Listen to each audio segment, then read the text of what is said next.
우리 호남 성도 여러분, 행복한 안식일입니다. 한 주일 동안 은혜 가운데 잘 지내셨죠? 안식일 주신 하나님께 감사와 찬송을 올려드립니다. 우리 옆에 있는 우리 믿음의 가족들에게 이렇게 한번 인사해 보면 좋겠습니다. 안식일 맞이하신 거 축하합니다. 이렇게 한번 합시다. 네. 정말 또 한 주일의 삶을 주님 안에서 잘 사시고 안식일 맞이하신 여러분들 축하하고 축하합니다. 오늘은 다니엘서 2장 말씀을 기도하고 찬송하는 재림신앙, 이런 제목으로 함께 말씀을 살피도록 하겠습니다. 여러분, 신앙생활의 기초 중에 기초가 무엇일까요? 기초 중의 기초는 말씀과 기도와 찬송입니다. 왜 이것이 기초 중의 기초인가 하면, 이 세상에 아무도 없어도 나 혼자라도 할 수 있는 것이기 때문입니다. 또 이 세상에 아무도 하나님 믿는 사람이 없어도 나 혼자라도 이 세 가지는 해야 되기 때문에 기초 중의 기초입니다. 회중 예배는 나 혼자 못 드리죠. 전도 나 혼자 못 합니다. 그렇죠? 또 봉사, 교제 나 혼자 못 해요. 누군가 있어야 돼요. 그런데 아무도 없어도, 무인도에 가도 산골짜기에 가도 사막에 혼자 떨어져도, 그래도 나 혼자 내 신앙을 지키는데 필요한 가장 기본적인 세 가지 요소, 하나님의 말씀, 그 다음에 기도, 또 찬송, 그렇습니다. 그래서 우리가 이 세 가지 기초 위에 이제 예배와 전도와 봉사와 구제와 같은 이런 기둥과 석가래를 세워야 든든한 믿음의 집을 지을 수 있는 것입니다. 어떻게 우리 호남 성도 여러분은 말씀과 기도와 찬송이라는 이 우리의 신앙의 절대 기초를 매일 든든히 하고 살아가시죠? 네, 감사합니다. 자, 오늘은 다니엘서 2장에서 기도하고 찬송하는 다니엘의 모습을 통해서 우리의 재림신앙을 점검하도록 하겠습니다. 자, 다니엘서 2장 12절 13절 다 같이 읽겠습니다. 시작. 왕이 이로 말미암아 진노하고 통분하여 바벨론의 모든 지혜자들을 다 죽이라 명령하니라. 왕의 명령이 내림에 지혜자들은 죽게 되었고 다니엘과 그의 친구들도 죽이려고 찾았더라. 여러분, 다니엘서 2장에서 다니엘이 또 한 번의 아주 엄청난 위기에 직면합니다. 그런데 이 새로운 위기는 정말 어처구니 없는 일로 시작이 되었습니다. 다른 사람의 꿈, 그것도 꾸고 나서 기억하지도 못하는 꿈이 다니엘의 위기의 원인이기 때문입니다. 여러분, 사람이 아무리 힘들고 어려운 일을 당해도 자기 잘못으로 그런 일을 겪으면 어쩔 수 없어요. 그냥 참고 견디고, 그래 내 잘못이야, 내 책임이야, 그렇게 하는 수밖에 없습니다. 누구를 불평하겠어요? 누구를 원망하겠어요?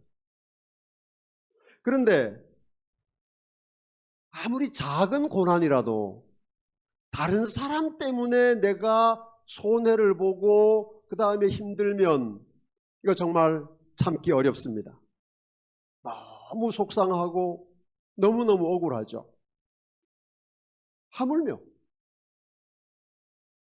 자기와 아무 관계없는 다른 어떤 사람이 꾼 꿈 때문에 내가 죽을까 말까 하는 이런 위기에 직면했다면 얼마나 분통이 터지고 속이 상하고 화가 나겠습니까? 지금 다니엘이 그런 일을 겪고 있는 것입니다. 왕의 명령이 내림에 지혜자들은 죽게 되었고 다니엘과 그의 친구들도 죽이려고 찾았더라. 여러분, 이런 정말 어처구니 없는 위기에 직면한 다니엘이 어떻게 했습니까? 뭐 그 억울한 사정을 누구에게 가서 막 나 너무 억울해서 못 살겠습니다, 그렇게 말했을까요?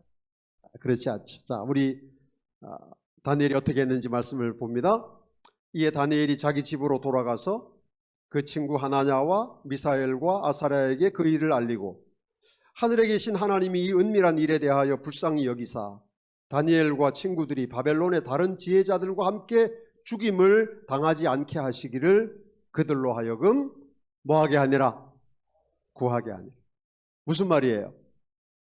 기도. 야, 우리 뭐하자? 기도하자. 지금 왜 기도하는 거예요? 왜 기도하는 거예요? 야, 우리 언제 죽을지 몰라? 그러니까 뭐하자? 여러분, 잘 생각해 보세요. 우리 이제 죽게 됐어. 그러니까 뭐하자? 그 말씀이에요. 야, 우리 이제 금방 죽을 거야. 언제 죽을지 몰라. 그러니까 언제 죽더라도 뭐하자? 기도하자. 그 말씀입니다.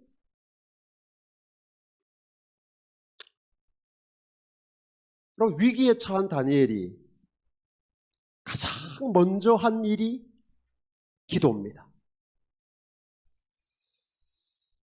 여러분, 어떻게 다니엘서 2장을 읽으시면서 다니엘이 죽을 위기에 처했을 때 친구들하고 야, 우리 같이 기도하자, 이 말씀을 읽을 때 어떠시던가요?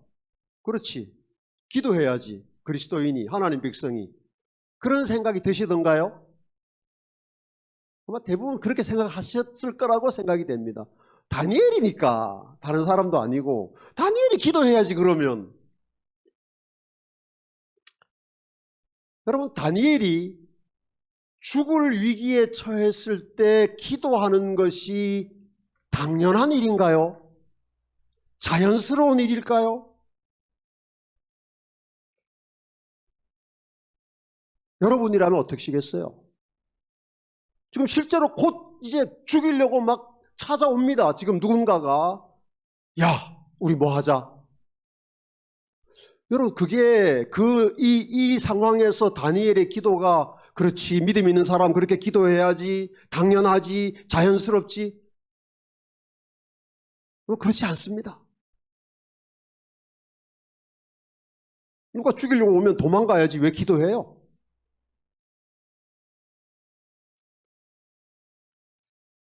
그런데 다니엘은 어떤 다른 일도 하지 않고 어떤 다른 시도도 하지 않고 기도하자. 기도하자.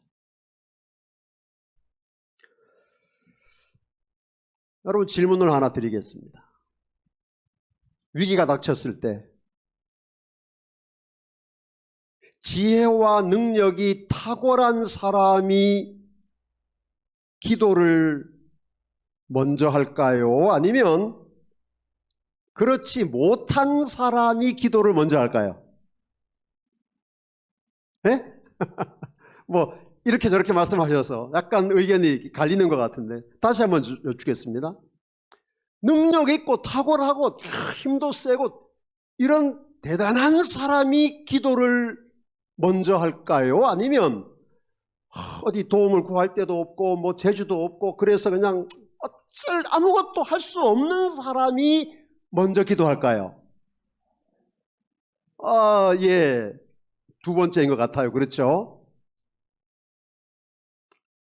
지혜가 많을수록, 능력이 뛰어날수록 하나님보다 자신을 의지할 위험이 큰 것이 사실입니다. 여러분, 돈 떨어졌을 때 기도하는 것이 자연스러울까요? 아니면 돈 많은 부자 친구를 떠올리는 게 자연스러울까요?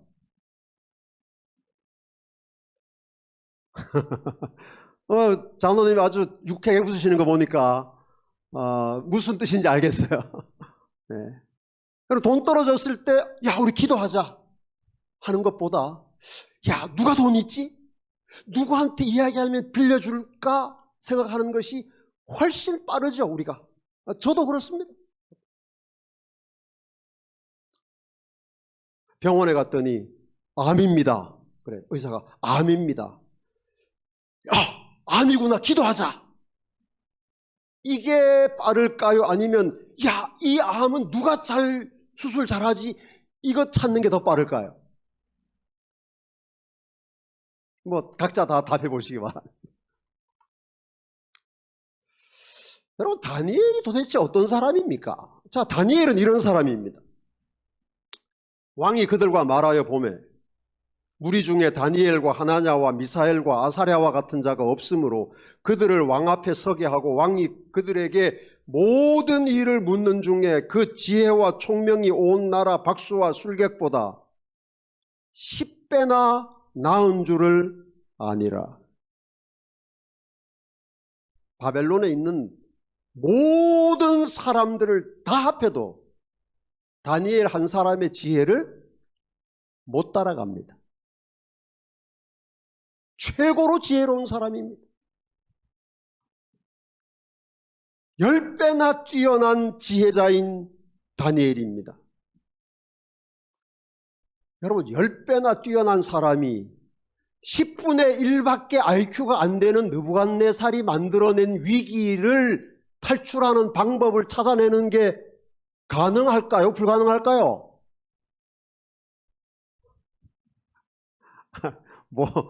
꼭 가능하다는 보장이 있는 건 아니지만 10배나 뛰어난 지혜를 가진 사람인데 그래도 뭔가 해결할 수 있는 방법을 찾아낼 수 있을 거 아니에요.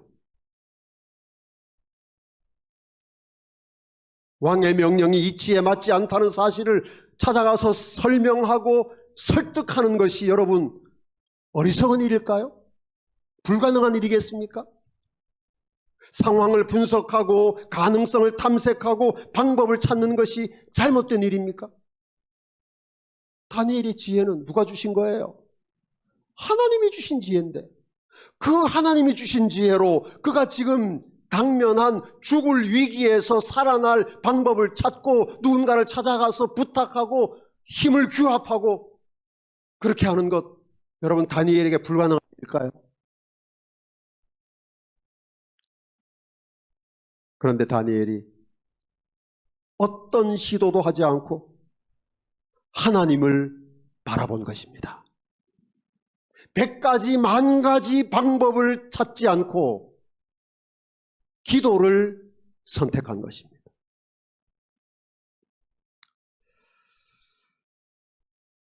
여러분, 기도가 우리 신앙생활의 기본 중의 기본, 기초 중의 기초지만 정말 힘들고 어려운 것이 기도예요. 저는 그렇습니다. 저는 성경 공부는 정말 재미있고 즐거운데 기도는 힘들어요. 힘들어요. 애써서 노력하고 기도하기 위해서 막 싸우지 않으면 지금도 너무 쉽게 기도의 삶이 무너져 버리고 맙니다. 그리고 기도하지 않고 살아도 안 죽어요.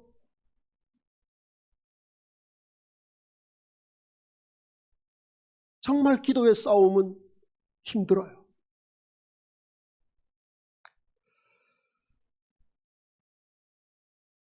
오늘 우리가 우리의 기도를 한번 다시 점검해 봅시다. 우리가 재림 성도로서의 신앙생활을 시작하는 날부터 해온 것이 우리의 기도인데 우리의 기도가 얼마나 더 깊어져 가고 있는가? 얼마나 더 간절해 가고 있는가? 정말 우리가 우리의 기도 안에서 성장하는 그리스도인 삶을 사는지 한번 점검해 보도록 합시다. 다니엘을 통해서 말이죠.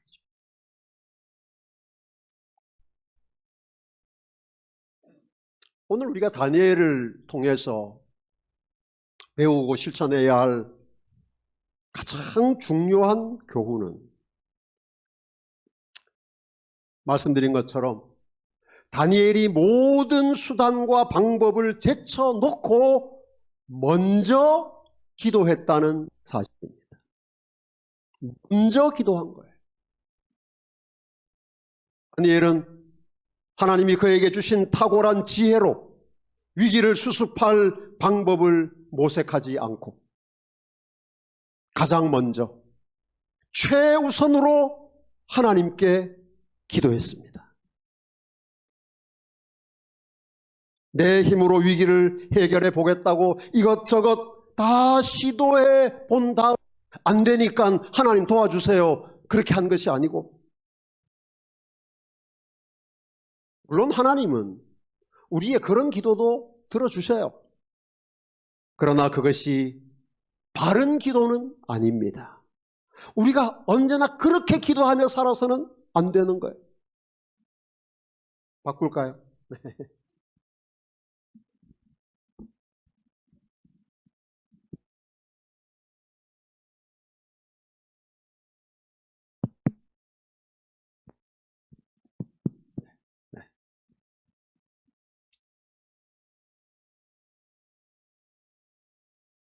우리가 신앙생활을 시작할 때는 이것저것 다 해보고 이것도 안 되고 저것도 안 되고, 그러니까 그때 가서 하나님 살려주세요 이렇게 기도해도 하나님께서 우리의 기도 다 들어주시고, 또 우리가 그렇게 기도하는 것 뭐 잘못된 것이 아닐 수 있지만, 그러나 장성한 그리스도인이 되어 간다고 하는 것은 무엇인가?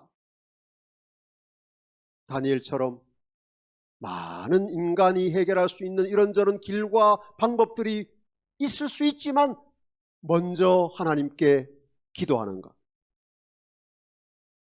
이것이 오늘 다니엘에게서 우리가 배우고 실천해야 할 재림 신앙입니다. 왜 그런가? 하나님은 언제나 우리에게 먼저가 되기를 원하시고 첫째가 되기를 바라시기 때문입니다. 자, 여러분, 여기 산상보훈에서 가장 유명한 말씀 마태복음 6장 33절입니다. 우리 같이 한번 읽도록 하겠습니다. 우리 유튜브로 예배드리시는 성도님들도 같이 다 읽으세요. 시작. 그런즉 너희는 먼저 그의 나라와 그의 의를 구하라. 그리하면 이 모든 것을 너희에게 더하시리라. 아멘. 여러분, 이 말씀에서 제일 중요한 낱말이 무엇일까요? 구하라. 네. 그렇죠. 이 벌써 설교를 들으면 답이 나오죠. 네. 먼저가 제일 중요합니다. 왜 먼저가 중요한가? 제가 설명드릴게요. 예수님이 이 말씀하실 때 누구에게 하셨어요? 예수님을 믿는, 예수님을 사랑하고 예수님을 따라다니는 예수님의 제자들에게 말씀하시면서 그 말씀을 거기에 모인 군중들에게도 하신 거예요. 여러분, 하나님의 백성이라면 누구나 하나님의 나라와 하나님의 의를 구합니다. 다 구해요. 하나님의 나라와 하나님의 의를 구하지 않으면 하나님을 안 믿는 사람이죠. 불신자들이죠. 다 하나님의 나라와 하나님의 의를 구하며 살아갑니다. 그렇게 하나님의 나라와 하나님의 의를 구하는 제자들에게, 구하는 백성들에게 예수님 말씀하신 거예요. 그러므로 이 말씀에서 여러분, 먼저를 빼면 이런 말씀입니다. 그런즉 너희는 그의 나라와 그의 의를 구하라. 그리하면 이 모든 것을 너희에게 더하시리라. 이렇게 말씀하시면 사람들이 이 말씀 이해 못합니다. 왜요? 다 자기들 나름대로 하나님의 나라와 하나님의 의를 구하고 있기 때문에. 문제는 뭐예요? 하나님의 나라와 하나님의 의를 돈보다 먼저 구하지 않는 것입니다. 건강보다 먼저 구하지 않는 것입니다. 명예보다 먼저 구하지 않는 것입니다. 안락한 노후 생활보다 먼저 구하지 않는 것입니다. 구합니다. 돈 구하고 그 다음에 하나님의 나라 구하고, 건강 구하고 그 다음에 하나님의 의도 구하고. 예수님 말씀하신 거예요. 그렇게 하면 안 된다는 거예요. 먼저 구해라. 먼저. 너희가 정말 하나님 백성이면 하나님의 나라와 하나님의 의를 먼저 구해라. 그리하면 이 모든 것을 너희에게 더하시리라.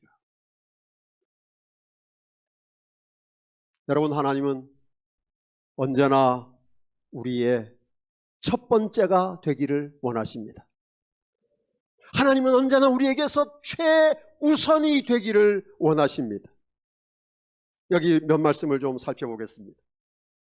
이스라엘 자손 중에서 사람이나 짐승을 막론하고 태에서 처음 난 것은 다 거룩히 구별하여 내게 돌리라. 이는 내 것이니라 하시니라. 내 토지에서 처음 거둔 열매의 가장 좋은 것을 가져다가 너의 하나님 여호와의 전에 드릴지니라. 내 재물과 내 소산물의 처음 익은 열매로 여호와를 공경하라. 아버지나 어머니를 나보다 더 사랑하는 자는 내게 합당하지 아니하고 아들이나 딸을 나보다 더 사랑하는 자도 내게 합당하지 아니하며.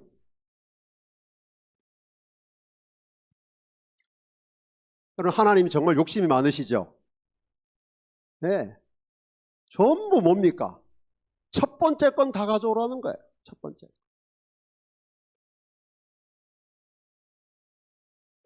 근데 여러분, 이 말씀 우리 다시 한번 좀 살펴봅시다. 사람이나 짐승을 막론하고 태에서 처음 난 것은 다 거룩히 구별하여 내게로 돌리라. 여러분, 첫 아들이 제일 똑똑합니까? 네? 첫 아들밖에 없나 봐요. 자, 태에서 처음 난 짐승이 제일 튼튼합니까? 자, 그러면 처음 거둔 열매가 제일 맛있습니까? 농사들 다 안 지으시나 보네요. 여러분, 첫 아들이 제일 똑똑하지 않을 수 있습니다. 많은 경우에 그래요. 짐승의 처음 난 태에 처음 난 것이 비실비실할 수 있어요. 여러분, 처음 익은 열매는, 처음 익은 과일 우리가 뭐라 그래요? 풋사과. 맛있어요? 하나님께서 제일 맛있는 거 가져와라, 제일 똑똑한 아들 내 거다, 제일 튼튼한 짐승 내게 가져와라, 그렇게 말씀하신 거 아니에요. 그건 하나님의 관심이 아닙니다. 하나님 말씀하신 건 뭡니까? 첫째, 아들도 첫째, 짐승도 첫째, 과일도 첫째, 처음 것 가져와라. 왜 그러실까요? 첫 번째가 아니면 만족할 수 없는 것이 진짜 사랑이에요. 하나님은 사랑이시기 때문에, 하나님은 사랑의 본질이신 하나님은 첫 번째가 아닌 그분께 첫 번째로 드리지 않는 그 어떤 것으로도 만족하지 않으신다는 사실을 우리는 기억해야 합니다. 이것이 하나님께서 그렇게 우리에게 첫 번째를 강조하시는 이유예요. 나는 너에게 첫째가 돼야 되겠다. 내가 너의 첫째다. 내가 너에게 가장 중요한 존재가 되어야 한다. 언제나 너의 생각의 첫머리에는 내가 있어야 되겠다. 나를 생각해라. 그 말씀하시는 겁니다.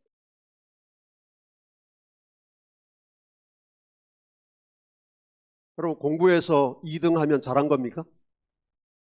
올림픽에서 3등 하면 잘한 거예요? 마라톤에서 100등 하면 잘한 겁니까? 그건 아닌가요? 100등 잘했죠, 여러분. 뭐 보스턴 마라톤에서 100등 하면 어마어마하게 잘한 거죠. 심지어는 1000등, 만등도 대단한 성과일 수 있습니다. 그런데 2등이 아무런 의미가 없는, 아니 2등이라서 너무나 비참한 분야가 딱 하나 있습니다. 차라리 2등이 아니었으면 좋겠는데 2등이라서 너무너무 비참해지는 분야가 딱 하나가 있어요. 뭘까요? 네? 사랑이에요. 여러분, 세상에 70억 인구가 있고 그 중에 절반인 35억이 여자입니다. 어떤 남자가 어떤 여자에게 사랑을 이렇게 고백합니다. 나는 당신을 35억 명의 여자 중에 두 번째로 사랑합니다. 2등이에요, 2등. 얼마나 대단합니까? 35억 명 중에 2등인데 2등이라서 비참한 거예요. 왜 그럴까요? 그게 사랑이거든. 1등이 아니면, 첫째가 아니면 아무것도 아닌 것이 사랑입니다. 나는 당신을 세상에서 두 번째로 사랑합니다. 이런 말에 만족하는 사람이 있다면 정신병자거나 사랑이 무엇인지 모르는 사람이에요. 하나님이 왜 우리에게 내가 너의 첫 번째가 되어야 되겠다고 말씀하시는지 이해하시겠습니까? 하나님의 욕심이 아니에요. 사랑 때문입니다. 사랑. 나는 너에게 첫 번째 사랑이 되고 싶다, 그 말씀이에요. 하나님을 첫째로 사랑하고 하나님을 첫 번째로 섬기는 호남 성도 되시기를 축복합니다. 네, 여러분, 재림 성도로서 우리가 하나님을 첫째로 사랑하고 섬긴다는 증거가 무엇일까요? 다니엘처럼 최우선으로 기도하는 것입니다. 목숨이 왔다 갔다 하는 위기의 때뿐만이 아니라 아무 걱정할 일이 없는 평온한 일상생활에서도 마찬가지입니다. 하나님을 첫 번째로 생각하는 것, 가장 먼저 기도하는 것.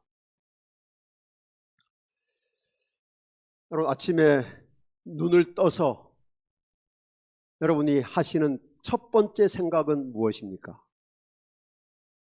여러분, 아침에 눈 떠서 여러분이 하시는 첫 번째 하는 일은 무엇입니까? 오줌 누러 가는 것이 첫 번째 일일 수 있습니다. 많은 경우에. 그렇죠. 급하니까 빨리 가야 돼요. 어제 먹다가 다 못 먹은 그 맛있는 무엇인가를 기억할 수도 있고, 어제 정말 나를 스트레스 받게 했던 어떤 사람이 한 말이 그날 하루에 내 기억의 첫머리에 떠오를 수도 있습니다. 요즘 많은 사람들은 눈 떠서 하는 첫 번째 일이 머리맡에 있는 스마트폰을 찾아서 밤동안에 무슨 메시지가 온 것이 없는가, 그걸 확인하는 일일 수도 있습니다.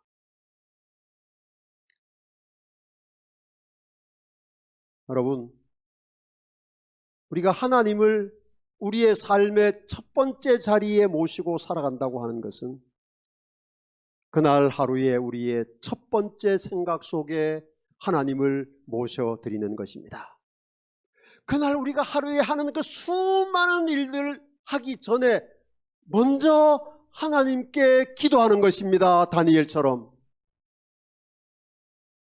여러분, 기도하지 않고 살면 하루가 망합니까? 아무 일 없이 지나갈 수 있습니다. 우리가 기도하지 않아도 하나님께서 우리의 삶을 인도하시고 보호하시고 또 먹을 것 주십니다. 햇빛도 주시고 공기도 주시고. 그러나 하나님은 우리가 매일매일마다 우리의 마음의 첫째 자리에 하나님을 모시고 우리가 그 어떤 다른 일도 하기 전에 먼저 하나님께 기도하는, 최우선으로 기도하는 다니엘 같은 재림 성도가 되기를 원하시는 것입니다. 그래서 하나님께서 엘렌 화이트를 통하여 우리에게 이런 기별을 주셨지 않습니까? 정로의 계단, 아침마다 그대 자신을 하나님께 바치라. 그리고 이 일을 그대의 첫째로 할 일로 삼으라. 매일매일 우리가 해야 되는 첫 번째 일이 무엇인가? 그것이 내 자신을 하나님께 바치는 일입니다. 또한 기도하기를, 오 주여, 나를 받으사 온전히 당신의 것으로 삼으소서. 나는 나의 모든 계획을 당신의 발 앞에 놓나이다. 오늘 나를 당신의 일에 써주시옵소서. 나와 같이 하여 주시고 나의 모든 일이 당신 안에서 성취되게 하옵소서라고 기도할 것이다. 이것이 날마다 행할 일과이다. 그 다음에 우리 빨간 글씨 다 같이 읽겠습니다. 시작. 아침마다 그날을 위하여 자신을 하나님께 바치라. 모든 계획을 하나님께 맡겨 그의 섭리에 따라 행하기도 하고 그만두기도 할 것이다. 이렇게 함으로써 그대들은 날마다 그 생애를 하나님의 손에 맡기게 되고 따라서 그대의 생애는 그리스도의 생애를 모방하게 될 것이다. 우리 호남 성도 여러분, 먼저 하나님의 나라와 하나님의 의를 구하는 재림 성도가 됩시다. 먼저 기도하는 재림 성도가 됩시다. 먼저 하나님의 뜻을 구하는 재림 성도, 먼저 하나님의 말씀을 확인하는 재림 성도가 됩시다. 우리의 인생의 어떤 위기 앞에서도 기도를 놓치지 않는, 기도에서 돌아서지 않는, 기도를 두 번째나 세 번째로 미루지 않는 다니엘 같은, 다니엘 닮은 재림 성도 되시기를 주님의 이름으로 축복합니다.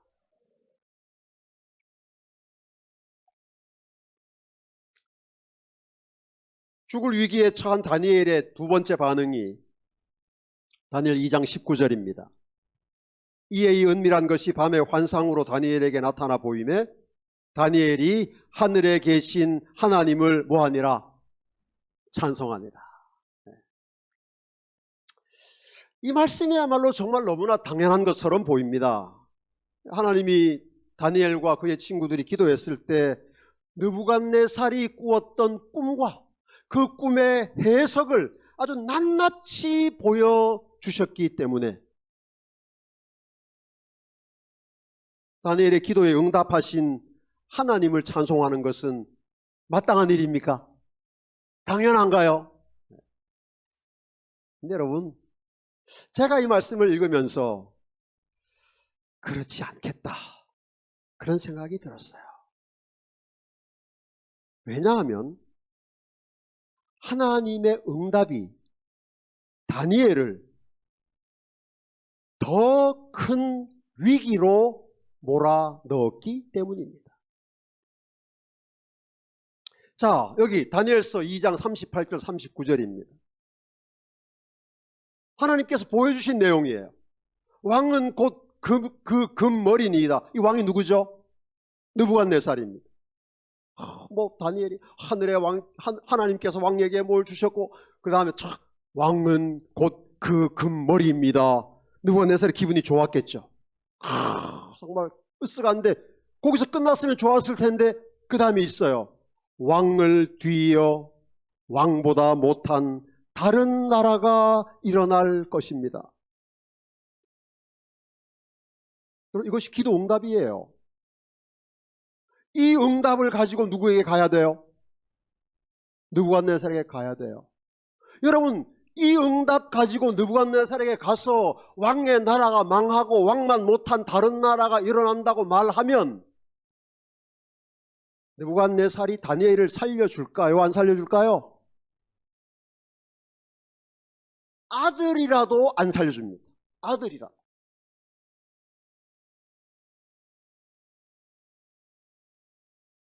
아니 뭐 꿈 해석 못한다고 다 죽여버려라. 이거는 시간이 지나면 제정신이 돌아올 수 있어요. 아유 내가 참 그 무슨 정신으로 그랬지? 그럼 그렇게 하면 말이 안 되지. 그런데 여러분, 이 기도 응답을 가지고 느부갓네살에게 가면 그냥 살아서 못 나옵니다. 그냥 거기서 죽어요. 왜 그렇습니까? 대역죄예요. 대역죄.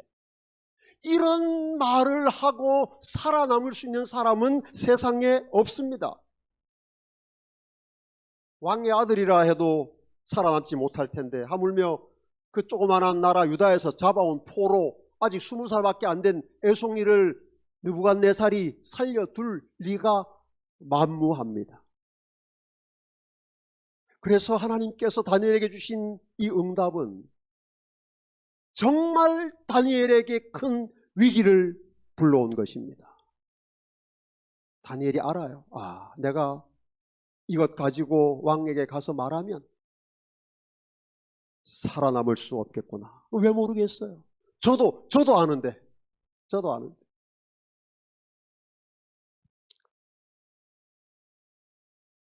그런데 놀라운 말씀이 이거예요. 다시 봅시다. 이에 은밀한 것이 밤의 환상으로 다니엘에게 나타나 보임에 다니엘이 하늘에 계신 하나님을 뭐하니라? 찬송하니라. 여러분, 놀랍지 않습니까? 이 응답 가지고 가면 죽을 것이 너무나 확실한데 다니엘이 하늘에 계신 하나님을 찬송하는 것입니다. 헤어날 길이 없는 위기, 피할 길이 없는 사지로 자신을 몰아넣으신 하나님을 찬송한 것입니다. 어떻게 다니엘이 이럴 수 있었을까요?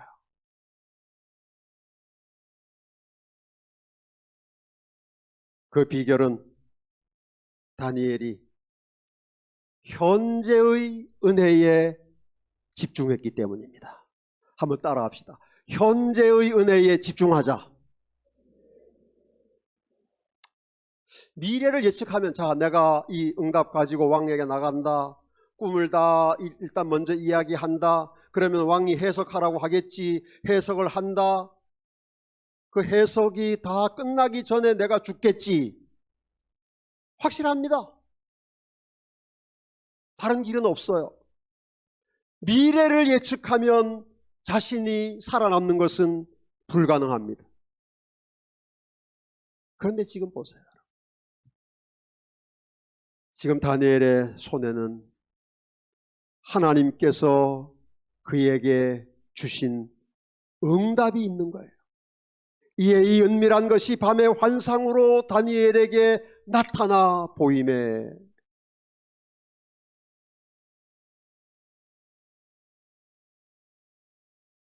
미래는 어떻게 될지 알 수 없지만 지금 당장은 내 기도에 응답하신 하나님의 응답이 있는 것입니다. 하나님이 살아계시는구나.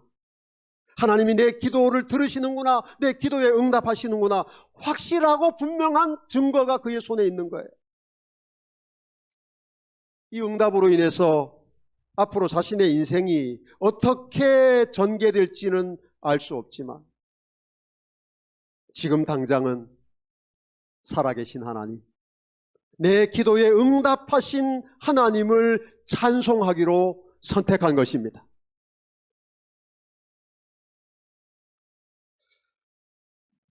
사랑하는 여러분, 다니엘의 선택은 마지막 시대를 살아가는 재림 성도의 선택이 되어야 합니다. 우리는 지금 하나님께서 베푸시는 은혜에 집중해야 하며 그것으로 인해서 감사와 찬송을 드려야 합니다. 오늘 우리에게 일용할 양식을 주시는 하나님, 그 하나님을 찬송하는 것입니다. 오늘 우리의 죄를 용서하시는 대제사장 예수님, 그 예수님을 찬송하는 것입니다. 인생의 모든 문제가 해결되었기 때문이 아니라 미래가 매우 불투명하고 암담하다 하더라도 지금 당장 오늘 나에게 은혜를 베푸시는 하나님의 은혜를 감사하고 찬송하는 것이 다니엘의 신앙이고 재림 성도의 신앙이 되어야 하겠습니다. 그래서 여러분, 엘렌 화이트는 교회 증언 3권 333쪽에 이렇게 아름다운 증언을 기록했습니다. 진리를 믿고 순종함으로 그대는 오늘의 의무와 시련을 감당하기에 충분한 은혜를 받게 될 것이다. 내일을 위한 은혜는 그대에게 필요하지 않다. 한번 따라합시다. 내일을 위한 은혜는 나에게 필요하지 않다. 아멘도 합시다. 내일을 위한 은혜는 나에게 필요하지 않기 때문에 내일을 위한 은혜는 하나님이 주신다, 안 주신다? 대답하세요. 자, 다시. 내일을 위한 은혜는 나에게 필요하지 않은데 하나님이 주실까요, 안 주실까요? 안 주시죠. 필요 없는 걸 왜 주세요, 하나님이? 그래서 안 주십니다. 내일을 위한 은혜는 없습니다. 하나님의 계정에는 없습니다. 하나님은 언제나 오늘 것만 주십니다. 오늘 우리에게 일용할 양식을 주십니다. 진리를 믿고 순종함으로 그대는 평생의 의무와 시련을 감당하기에 충분한 은혜를 받는 것이 아니라 오늘의 의무와 시련을 감당할 은혜를 받는 것입니다. 이것이 하나님의 은혜의 법칙입니다. 그래서 내일은 우리의 계산에 넣고 살아갈 대상이 아닌 거예요. 그래서 이렇게 계속 말합니다. 오늘을 위하여 승리하라. 오늘을 위하여 자아를 부정하라. 오늘을 위하여 깨어 기도하라. 오늘을 위하여 하나님 안에서의 승리를 거두라. 우리 호남 성도 여러분, 내일이 아니라 오늘의 은혜에 집중함으로, 다음이 아니라 지금의 은총에 감사함으로 다니엘처럼 찬송하는 재림 성도가 됩시다. 내일 때문에 염려하지 말고 미래를 두려워하지도 맙시다. 그건 다 예수님 말씀하셨잖아요. 내일 일은 내일이 염려할 것이요, 한날 괴로움은 그날로 족하니라. 우리가 자꾸만 내일 건, 모레 건, 후년 건, 늙은 다음에 건, 어떤 죽은 다음에까지 다 그러다가 오늘 그것을 해결하려고 하니 얼마나 사는 게 힘듭니까? 내일 필요한 은혜는 내일 주시나요? 그래서 제가 가만히 생각해 보니까 진짜 재림신앙은요, 하루살이로 사는 거예요. 하루살이. 하루씩 사는 겁니다. 하루. 내일 일은 난 몰라요. 하루하루 살아요. 그게 하루살이잖아요. 하루만 사는 거예요. 그래서 하루살이에게 하나님께서 하루씩의 은혜를 주시는 거예요. 오늘 밥 먹고 사셨으면 내일 뭘 먹을지 고민하면 안 됩니다. 그럼 내일 하나님 주시니까. 현재의 은혜에 집중할 때 내일을 살아갈 용기도 생기는 것입니다. 이것이 우리의 인생에 닥치는 어떤 위기 앞에서도 찬송하는 재림 성도의 삶을 살아가는 비결입니다. 자, 다니엘이 하나님을 찬송할 수 있었던 두 번째 비결은 과거에 베푸신 하나님의 선하심을 기억했기 때문입니다. 자, 다니엘서 1장 말씀을 몇 절 보겠습니다.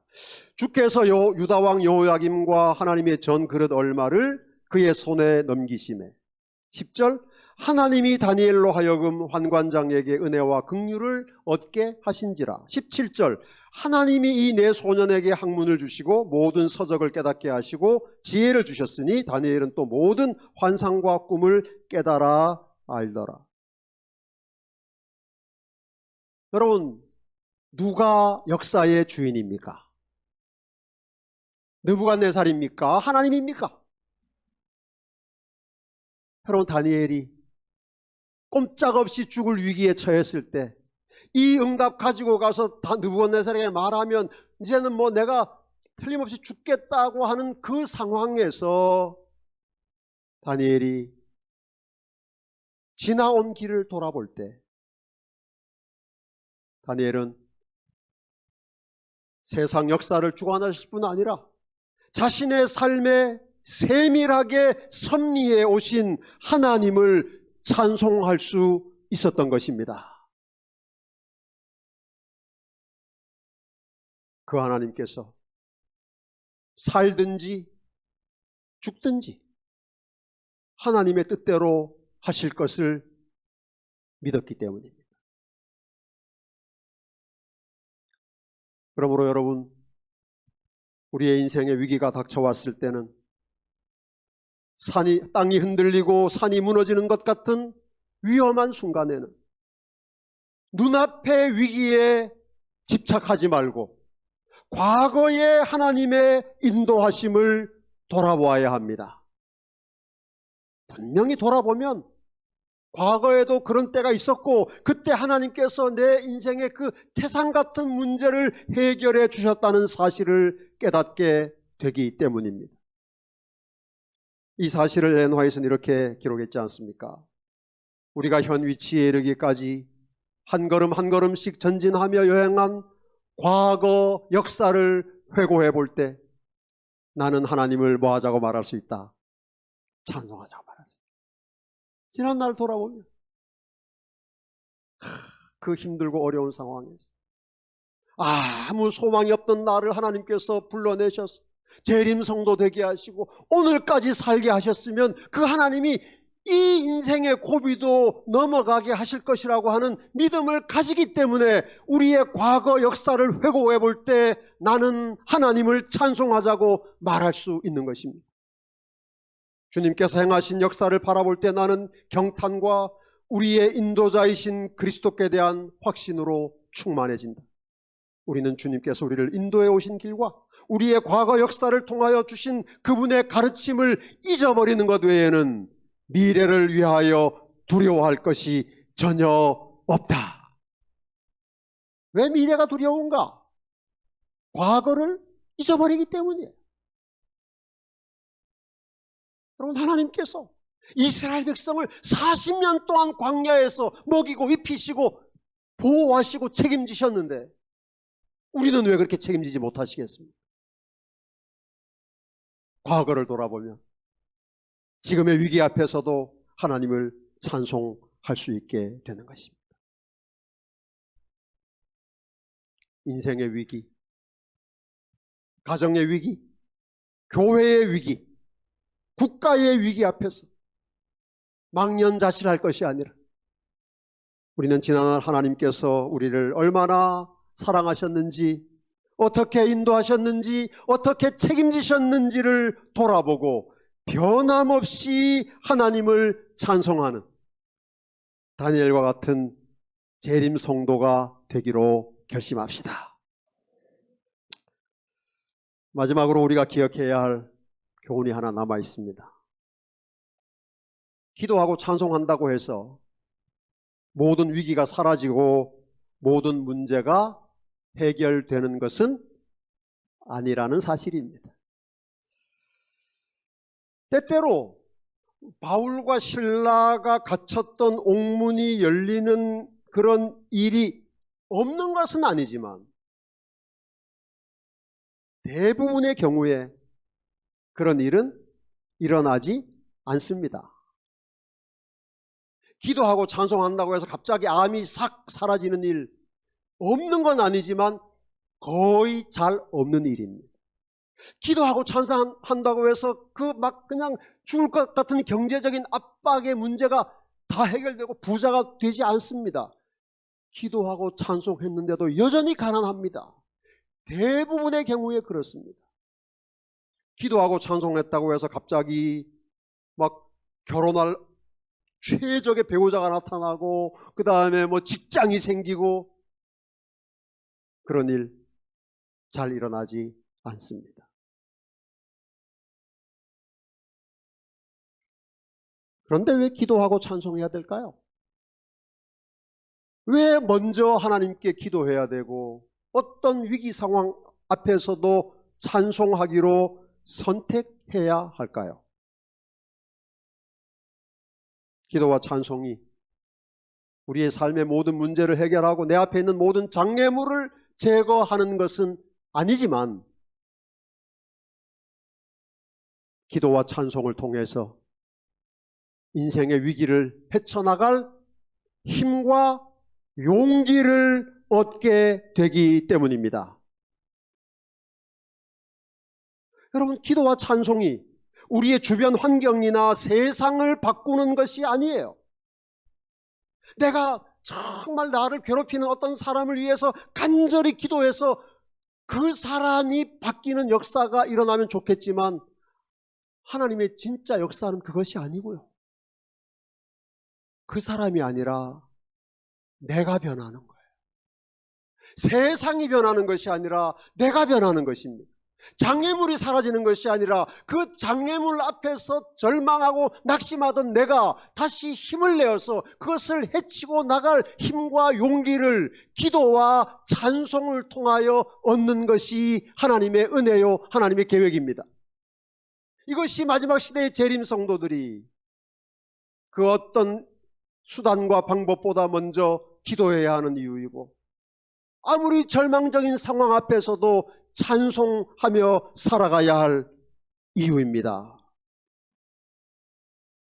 저는 348장 찬미, 내가 지금 사는 것 주의 크신 은혜요, 이 찬미 참 좋아합니다. 가장 좋은 가사는 2절입니다. 한번 같이 불러봅시다. 시작. 세상에서 당하는 환난 고초 많으나 이길 힘을 주시니 더욱 크신 은혜라. 여러분, 더욱 크신 은혜가 뭐라고요?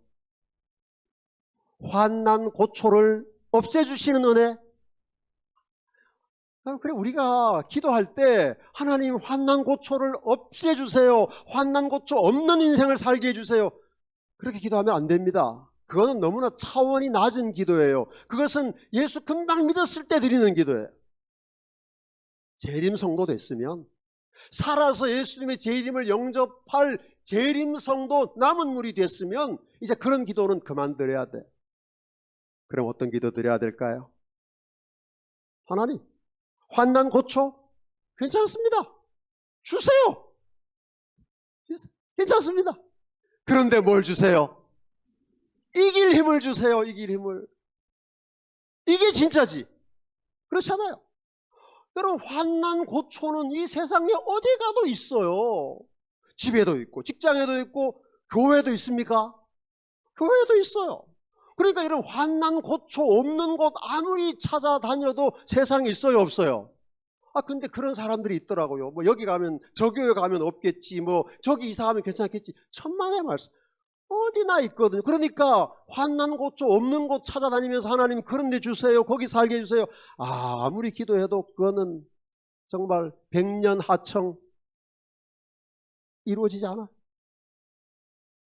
근데 그것보다 더 좋은 은혜가 있어요. 더 완벽한 해결책이 있습니다. 뭐예요? 이길 힘을 받는 거예요. 이길 힘. 기도와 찬송으로.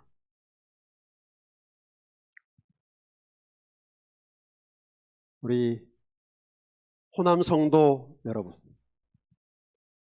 다니엘처럼 먼저 기도하고 어떤 위기의 때에도 찬송하는 재림 성도가 됩시다. 그 기도의 능력으로, 그 찬송의 힘으로 개국 이래로 없던 환난의 때를 통과하여 우리는 우리 주님의 영광스러운 모습을 뵙게 될 것입니다. 그날까지 기도하고 찬송하면서 재림신앙의 길을 달려가는 호남 성도 되시기를 주님의 이름으로 축복합니다. 하나님 아버지, 오늘 밤에도 다니엘을 통하여 우리의 신앙을, 우리의 신앙의 근본과 기초를 다시 확인할 수 있도록 귀한 은혜 주셔서 감사합니다. 다니엘이 그의 그 큰 지혜와 능력을 의지하지 않고 위기 앞에서 가장 먼저 우리 하나님께 기도하고 하나님의 도우심을 구했던 그 첫 번째의 기도를 우리 호남 재림 성도들이 매일의 삶에서 실천하며 살아갈 수 있도록 하나님 기도의 영을 부어 주시옵소서. 다니엘이 더 큰 위기로 그를 몰아넣은 하나님의 응답 앞에서 현재의 은혜에 집중하고 과거의 인도하심을 신뢰함으로 하나님을 찬송하기로 선택한 것처럼 우리 호남 성도들도 그렇게 절망적이고 낙담한 상황 가운데서도 다시 눈을 들어 하나님 바라보고 하나님께서 내 삶을 인도하시고 책임지실 것을 믿고 찬송하기로 선택하는 찬송하는 재림 성도가 되게 하여 주시옵소서. 기도하고 찬송하며 우리가 가야 할 믿음의 길을 끝까지 달려가서 우리 주님을 뵙는 재림 성도 되게 하시옵기를 예수님 이름으로 기도합니다.